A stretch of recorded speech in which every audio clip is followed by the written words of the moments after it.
जो शौचालय का बोर्ड लगा है, लेकिन शौचालय की हालत थोड़ा जूम करके दिखाइए। ये जो शौचालय बना हुआ है, कृत्रिम शौचालय जो कहते हैं इसको, गाड़ियों पर सेट होकर आता है, उस शौचालय के हालात आप वहाँ पर देख ही रहे होंगे। और मना अपना उपाछिए साफा करवाइए, ओहू पर 600 रुपया दे के करवाइए साल भर 6 महीना पर। 4-5 साल से ये गड्ढे ऐसे ही पड़े हुए हैं और हमेशा यहाँ पर जल जमाव की स्थिति आपको मिलेगी। साफ करवाने वाला कोई आ नहीं रहा है। नगर निगम वाला को जाते तो भी कहता कि हम मेरा एरिया में नहीं पड़ता है। यहाँ पे इतना गंदा है कि यहाँ पे मगध मेडिकल भी है। मगध मेडिकल से वहाँ पे प्लास्टिक भी जलाया जाता है, उससे भी प्रदूषण फैलता है। मच्छर पैदा होंगे तो क्या हालत होगा। जो लोग इस इलाके में रहते हैं उन लोगों के लिए कितनी बीमारी का घर ये पैदा कर ना नहीं। अब हम देहाते अच्छा तब तू वोटवा ले ही कि ना। अब यही 4-2 महीना के बाद वोट ले तक कैसे देवा। सड़क के हालात जो मेरे सामने है वो सिस्टम की आंखों पर काली पट्टी बंध गई है, इस चीज का एकदम उदाहरण है। नमस्कार दोस्तों, मेरा नाम है विकास कुमार। आप देखना शुरू कर चुके हैं वो न्यूज़। इस वक्त मैं बिहार के गया जी में मौजूद हूँ और ये जो सड़क देख रहे होंगे, ये सड़क आपको जाता है मेडिकल मोड़ से लेकर चपरदा तक। और इस सड़क की हालात जो मेरे सामने है वो सिस्टम की आंखों पर काली पट्टी बंध गई है, इस चीज़ का एकदम उदाहरण है। क्यों? ये जो बाउंड्री देख रहे हैं, ये बाउंड्री नगर निगम की बाउंड्री है और मगध मेडिकल जो सरकारी अस्पताल है उसकी बाउंड्री है। और उस साइड जो वो नाली है वो ग्राम पंचायत में आ जाता है नाली, और बीच में आती है ये सड़क। और नगर निगम और ग्राम पंचायत के दो कामों के बीच में अगर एक सड़क गुजर जाए तो इस सड़क की मरम्मत की जिम्मेदारी किसकी होती है, ये शायद अभी तक नगर निगम को और ग्राम पंचायत के लोगों को शायद अभी तक पता नहीं है। लोग अक्सर इसी रास्ते से गुजरते हैं, चाहे नगर निगम के अधिकारी हो या ग्राम पंचायत के लोग हों, इस सड़क से जाते हैं, लेकिन उनके आंखों पर काली पट्टी बंधी रहती है। काले शीशे में बैठकर वो यहाँ से गुजरते हैं, लेकिन शायद सड़क पर बने ये गड्ढे और ये जल जमाव उनको अभी तक दिखाई नहीं दे रहा है। ये सटीक उदाहरण है कि बिन बरसात और बेमौसम के सड़कों पर जल जमाव गया जी में कैसे होता है। ये एकदम सटीक उदाहरण है। देखिए, लगातार ये चालू रोड है और आप देख ही सकते हैं लगातार चालू रोड है और यहाँ से आवागमन हमेशा भारी वाहनों से लेकर छोटे वाहनों का आवागमन इस सड़क से होते रहता है। लेकिन इस सड़क की मरम्मत लगभग देखा जाए तो 100-150 मीटर ये सड़क पर गड्ढे ये आज से नहीं है। करीब 4-5 साल से ये गड्ढे ऐसे ही पड़े हुए हैं और हमेशा यहाँ पर जल जमाव की स्थिति आपको मिलेगी। आप बरसात के मौसम में आ जाओ या फिर पूरी गर्मी जब पड़ती है उस वक्त भी आ जाओ, यहाँ पर जल जमाव आपको देखने को मिलेगा। लेकिन कहते हैं ना कि जब सिस्टम के आंखों पर काली पट्टी बंध जाए तो सिस्टम को कुछ नजर नहीं आता है। अगर हम अच्छे कपड़े पहन ले और जूते में मिट्टी लगा हो तो हमारी शोभा खराब होती है। वैसे ही इधर सरकारी अस्पताल है, सरकारी अस्पताल के पिछवाड़े नरक जैसी ये सड़क है, लेकिन किसी भी अधिकारी को ये सड़क नजर नहीं आता है और ना ही इसकी मरम्मत की जाती है। स्थानीय लोग हैं, स्थानीय लोगों से बात करेंगे थोड़ा और जानने की कोशिश करेंगे कि कब से ये सड़क खराब है और कोई अधिकारी आते हैं या नहीं आते हैं और मरम्मत करवाते हैं या नहीं, हुई भी है या नहीं इसकी मरम्मत। लोगों से हम पूछते हैं, यहाँ पर कुछ आम नागरिक हैं, उनसे जानने की कोशिश करते हैं। कब से खराब है सड़क भैया? ये साल भर से। 1 साल से खराब है सड़क? 1 साल से। मरम्मत अभी तक नहीं हुई? नहीं हुई। क्या मतलब कभी आप लोग एप्लीकेशन वगैरह दिए अधिकारियों को? क्या बोलते हैं, हम लोग का ये मुखिया जो है हाँ। उसके पास जाते हैं तो कहता है इधर से वोट नहीं मिला है। वोट नहीं मिला है? हाँ, जब हम आपको नली नहीं बनाएंगे, साफ नहीं करवाएंगे। अच्छा। और क्या बोलता है, तो वोट नहीं मिला है इसलिए सड़क भी नहीं बनेगा, नाली भी नहीं बनेगा? नली भी नहीं बनेगा।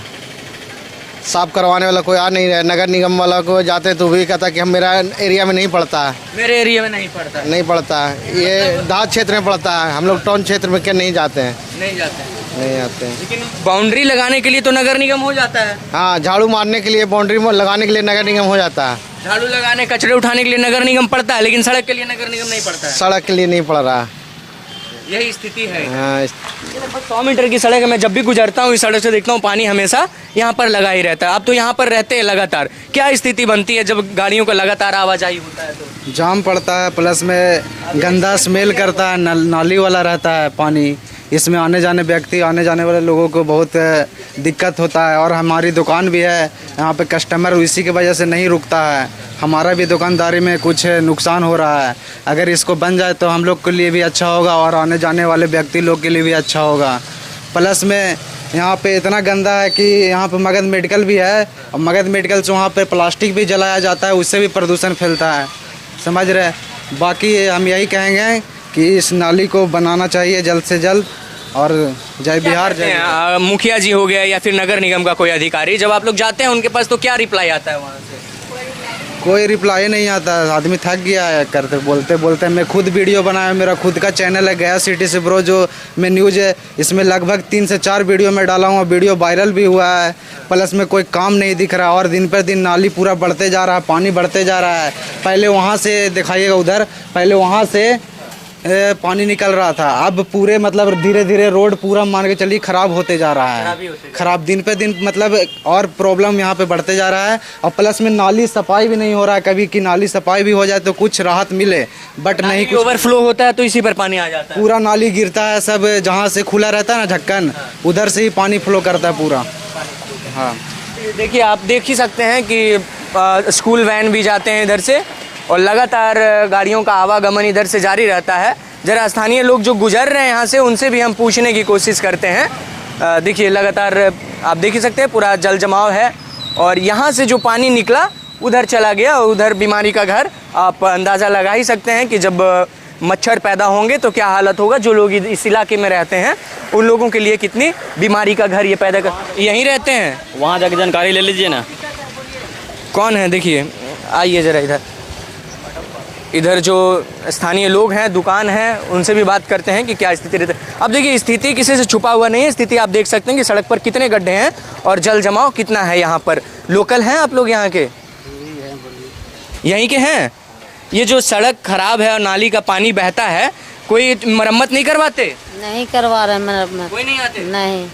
मुखिया जी को बोले हैं कभी? मुखिया जी को बोलने गया था तो बोला ना कि हम लोग के आप लोग वोट नहीं दिए हैं तो कहाँ से करावेंगे। अच्छा। हम दूसरा के वोट से जीते हैं। अच्छा। इसीलिए आज बोल रहा था, एगो आदमी गया था उधर के, उधरे के गया था। हम लोग के तो उधर वोटे नहीं पड़ता है।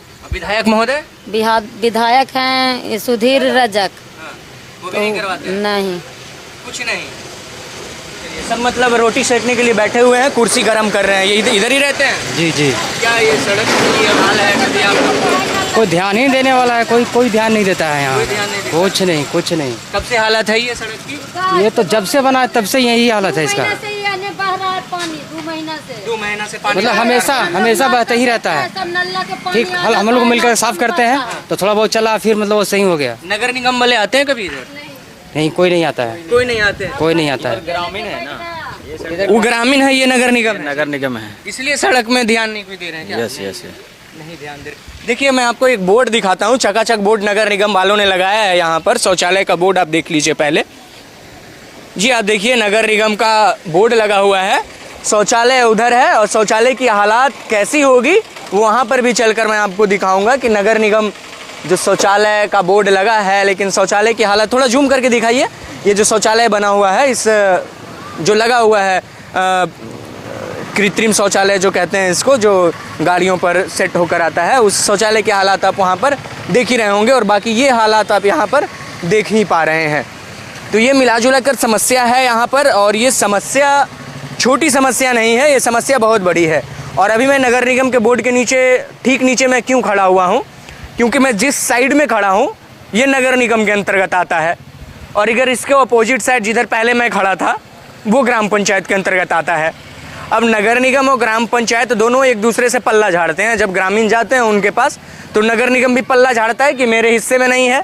अब ग्रामीण क्षेत्र भी पल्ला झाड़ते हैं, ग्राम पंचायत के लोग भी, कि हमारे हिस्से में नहीं है। मुखिया जी तो सीधा कहते हैं कि आपके वोट से हम जीते ही नहीं हैं, लोगों का जो कहना है। और लगातार गाड़ियों का आवाजाही यहाँ से जारी रहता है, लोग निवास करते हैं यहाँ पर, या छोटा मोटा दुकान है। और देखिए ना, घनी आबादी है, छोटी आबादी नहीं है यहाँ पर कि कहिएगा कि क्यों है। घनी आबादी लिख रखा है, नगर निगम का बोर्ड भी यहाँ पर लगा रखा है लोगों ने। तो ये मिला जुलाकर समस्याएं हैं और ये पानी जो है इधर बह रहा है और यहाँ से जो बीमारी और गंदगी उठेगी, और सरकारी अस्पताल है बगल में, आप उसका अंदाज़ा, ये बाउंड्री जो है वो सरकारी अस्पताल की बाउंड्री है। और ये जो यहाँ से बीमारी का घर जो पैदा होगा, जो मच्छर पैदा होंगे, लोग कहते हैं ना कि यार दवा खा के क्यों बीमार पड़ना, नाली के पानी सूंघ कर बीमार पड़ जाते हैं।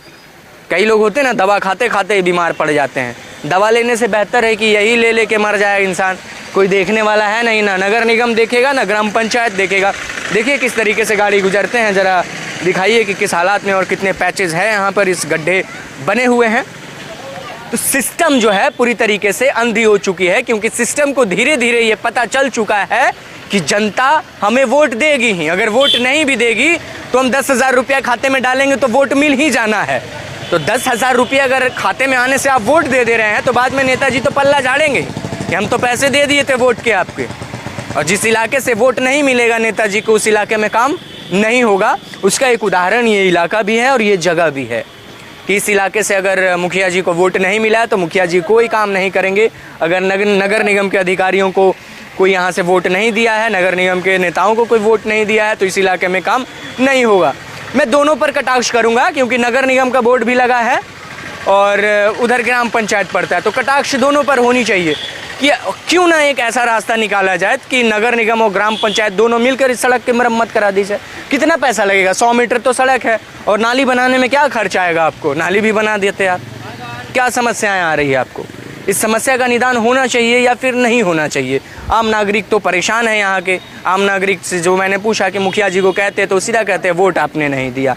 देखिए उधर दादी बुला रही हैं हाथ देकर, दादी के पास थोड़ा चलते हैं हम, क्योंकि दादी को अभी मैंने देखा कि अपने हाथ से नाली को ऐसे ऐसे वो साफ़ कर रही थी ताकि जो पानी है वो उनके घर के आगे जमा ना हो। आइए ज़रा दादी से भी बतियाते हैं। क्या हुआ दादी? कुछ बताना चाहिए। क्या बताना चाह रही हैं, बोलिए। मनावेला है ना बेटा। सर हमारी पंचायत आवास है औरमा पंचायत। औरमा पंचायत। हाँ, नीमा टोला और देहात छतर में। और वो जब से मैंने 10-12 साल से बनले नाला कहीं नहीं आवे बाबू। अब पानी भरा है तो हमने पैसा दे दे खूब चाहिए तो 10 दिन 15 दिन ठीक रहना तो घर में हिल जाओ, घर में घुस जाता। हाँ हाँ बेटा देख ला देख ला। अभी तो हम आपको देखे हाथ से आप हाँ देख हाँ यही बात है बेटा। मुखिया का ऐसा ना हमने के अपना देखे तो हमने अपना कचरा खर्चा करवे पैसा कहाँ से करूँगा? जी बोलते हैं अपना पैसा खर्चा करके बना लीजिए। ना मना अपना उपाछिए साफा करवाइए, वह पर 600 रुपया दे के करवाइए साल भर 6 महीना पर। अरे मुखिया तक देखवाइए ना भाई। हाँ, मुखिया तो आपका कर्तव्य है नाली साफ करवाना, नगर निगम है आपके पास ना। नहीं अब हम देहाते अच्छा तब तू वोटवा ले ही कि ना? अब यही 4-2 महीना के बाद वोट ले तो कैसे देवा? हाँ बेटा गलती है तो तू पूछ सका। बिल्कुल सही बात है दादी। हाँ बस यही बात कहना हमारा नाला उपाछ दे, नाला साफा करवा दे बस। ठीक है, हर किसी की यही समस्या है कि नाली की सफाई होनी चाहिए और इस सड़क की मरम्मत होनी चाहिए, तब यहाँ पर जाकर अगली बार अगर मुखिया जी आएंगे या कोई आएंगे तो उनको वोट दिया जाएगा, अन्यथा नहीं दिया जाएगा। क्योंकि मुखिया जी भी पल्ला झाड़ रहे हैं कि हमको यहाँ से वोट ही नहीं मिला है, और नगर निगम तो पल्ला झाड़ेगा ही क्योंकि ये मेरे इलाके में नहीं आता है। हालांकि नगर निगम तो एक शौचालय लगाया है, उस शौचालय की क्या हालात है आपको कैमरे में मैंने दिखाई दिया कि अब शौचालय की हालत क्या है वहाँ पर। तो ये मिला जुला कर यहाँ पर समस्या है। और कहते हैं कि नेताओं को जब तक कान पकड़कर और उनको कटाक्ष नहीं किया जाएगा, नेताओं को कुछ समझ में नहीं आना है। क्योंकि नेताजी अब समझ रखे हैं नागरिकों को बेवकूफ़, और नागरिकों को बेवकूफ़ बनाना आप बंद कीजिए और इन चीज़ों की जिम्मेदारियों को आप तय कीजिए। विधानसभा में खड़े होकर केवल बोलने से नहीं होगा, आपको धरातल पर उतरना होगा। आप विधानसभा में बोल देते हैं खड़े होकर कि यहाँ पर ये दिक्कत है, यहाँ पर ये दिक्कत है। अरे कभी धरातल पर आप उतर कर देखें हैं उस चीज़ को? धरातल पर उतर कर आपने कभी सोचा है कि 10,000 रुपया हम ही खर्चा कर देते हैं क्या हो जाएगा? नेता तो हम भी हैं, तो 10,000 रुपया खर्चा करने में आपको क्या हो जाएगा? आप खुद नहीं आएंगे धरातल पर, विधानसभा में चिल्लाएंगे, उससे कुछ नहीं होने जाना। आप धरातल पर आकर आपको मरम्मत करवाना होगा। छतर में तो वोटवा कैसे तोहनी ले है और तोहनी साफा कहे ना करी? देहा छतर में हमारी वोट देवा, बाकी नाला हमारी दने ना बने भी नहीं बनल तो तू साफा कहे ना करवाई? हम बार हम गरीब आदमी कहाँ से पारत करवे बाबू? बस यही कहना है बस। चलिए, तो ये स्थिति थी इस सड़क की और नाली जो यहाँ से बहती है उसकी। बाकी कमेंट सेक्शन में आप जिम्मेदारी अपनी तय कीजिएगा कि नेताओं का कान कैसे खींचना है। कमेंट सेक्शन में सही तरीके से खींचिए नेताओं के कान, और कमेंट सेक्शन में बताइएगा कि इस समस्या का समाधान कैसे निकाला जाए। एक साइड नगर निगम, दूसरे साइड ग्राम पंचायत, अब बीच में फंसी है ये सड़क और नाली। इसका उपाय क्या है, इसके निपटारे का उपाय क्या है, कमेंट सेक्शन में आप लोग बताइएगा। और नेताजी तक अगर ये वीडियो पहुँचे तो नेताजी विधानसभा में मुद्दा उठाने के पहले आप धरातल पर आकर काम करवा जाइए, विधानसभा में वाहवाही लूटिए और बेहतर होगा। तब तक दीजिए हमें इजाज़त। बहुत बहुत धन्यवाद। मैं था विकास कुमार।